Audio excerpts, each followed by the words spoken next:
په ضلع خیبر تحصیل لنډی کوتل په شینوارو علاقه کې د حاجی اسلم خان شینواری یعنی د شینواری ویلفیر فاونډیشن د طرفه د شلو د غریبو کورنو لپاره د ودونو اهتمام کړی و. یاد دی وی چې حاجی اسلم خان شینواری د طرفه تر 1300 کالو رئیسې دغه سلسله روانه ده او تقریبا په هر یو واده باندې 2 لک روپۍ خرچه راغلی ده چې پکې د زلمی او د ناوې ضرورت سامان سره سره پکې ډبل بیډ، سولر، بیټري او داسې نور ضرورت شیونه موجود وو.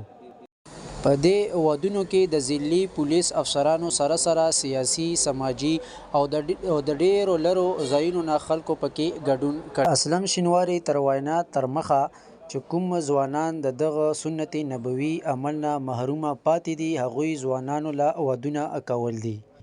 په دې هکله د شینواری ویلفیر فاونډیشن یو نامور غړی حاجي الیاس شینواری څه داسې وایي. اجتماعي ودونه یې مخکې به 100 شو بیا 50 شو، دا پرله بیا 100 دی.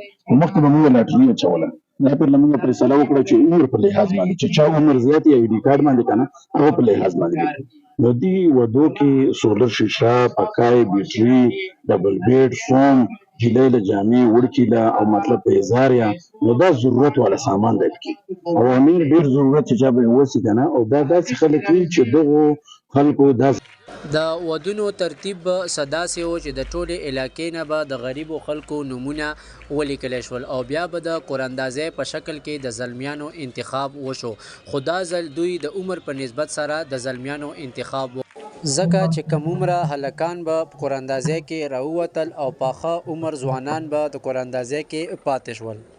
د علاقې خلکو دغسې ټاکنه او دغسې نظام ډیر خوښ شو. سایم خان افریدي، پیام خیبر، لنډی کوتل.